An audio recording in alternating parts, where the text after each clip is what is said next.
Work. Chapter 3. Karma Yoga. Arjuna said, O Janardana, O Keshava, why do you want to engage me in this ghastly warfare if you think that intelligence is better than fruitive work? My intelligence is bewildered by your equivocal instructions. Therefore, please tell me decisively which will be most beneficial for me. The Supreme Personality of Godhead said, O sinless Arjuna, I have already explained that there are two classes of men who try to realize the self. Some are inclined to understand it by empirical philosophical speculation, and others by devotional service. Not by merely abstaining from work can one achieve freedom from reaction, nor by renunciation alone can one attain perfection. Everyone is forced to act helplessly according to the qualities he has acquired from the modes of material nature. Therefore, no one can refrain from doing something, not even for a moment. One who restrains the senses of action, but whose mind dwells on the sense objects, certainly deludes himself and is called a pretender. On the other hand, if a sincere person tries to control the active senses by the mind and begins karma yoga in Krishna consciousness without attachment, he is by far superior. Perform your prescribed duty, for doing so is better than not working. One cannot even maintain one's physical body without work. Work done as a sacrifice for Vishnu has to be performed. Otherwise, work causes bondage in this material world.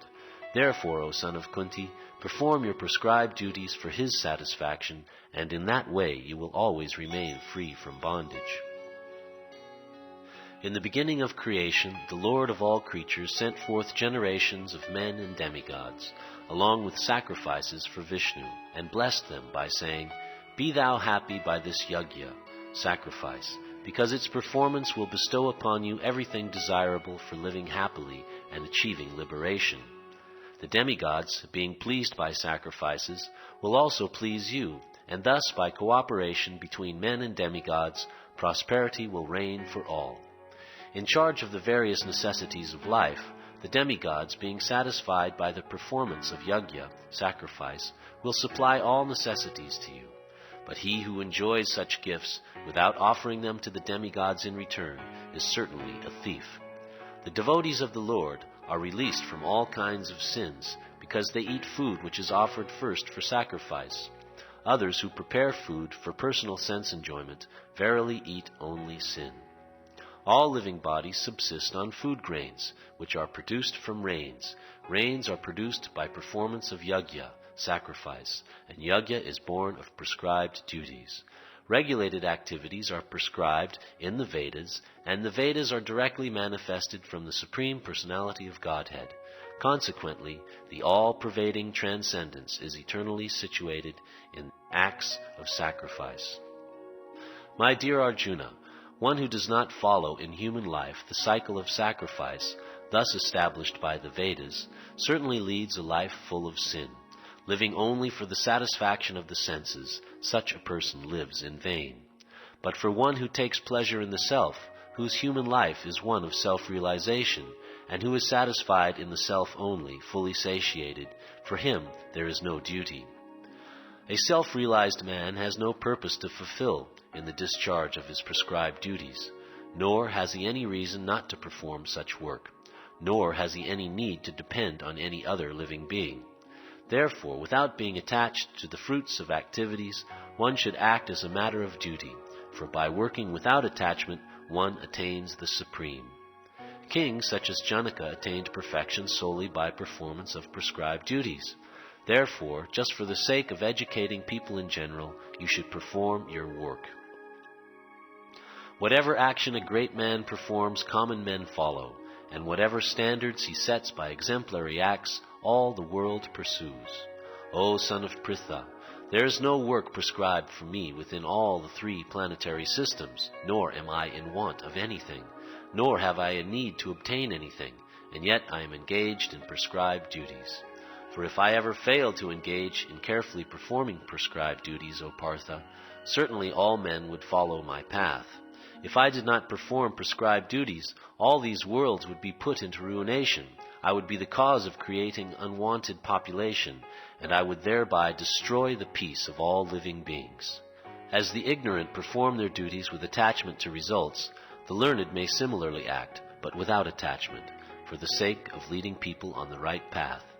So as not to disrupt the minds of ignorant men attached to the fruit of results of prescribed duties, a learned person should not induce them to stop work.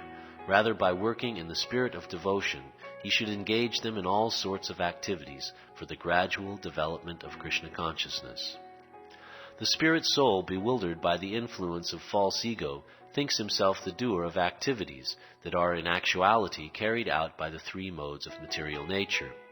One who is in knowledge of the absolute truth, O mighty armed, does not engage himself in the senses and sense gratification, knowing well the differences between work in devotion and work for fruitive results. Bewildered by the modes of material nature, the ignorant fully engage themselves in material activities and become attached, but the wise should not unsettle them, although these duties are inferior due to the performer's lack of knowledge. Therefore, O Arjuna, surrendering all your works unto me, with full knowledge of me, without desires for profit, with no claims to proprietorship, and free from lethargy, fight.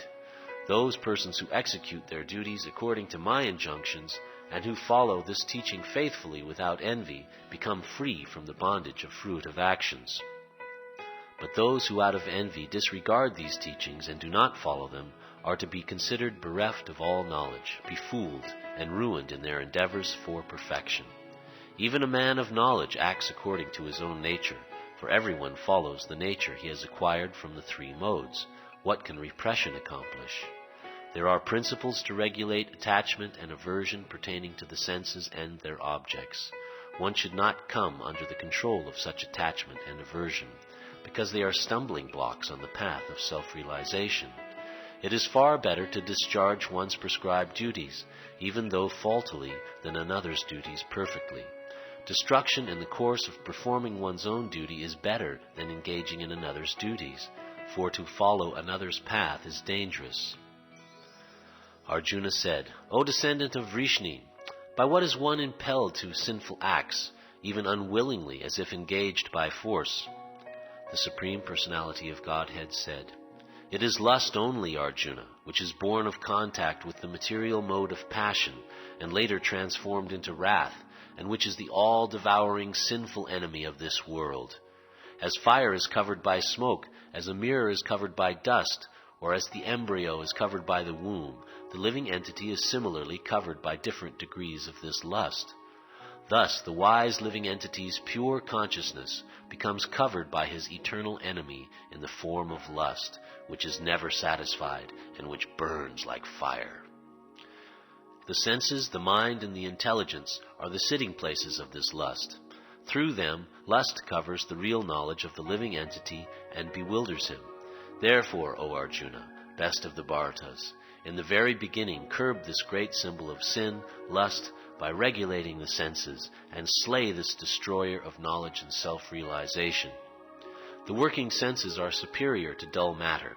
Mind is higher than the senses. Intelligence is still higher than the mind. And he, the soul, is even higher than the intelligence.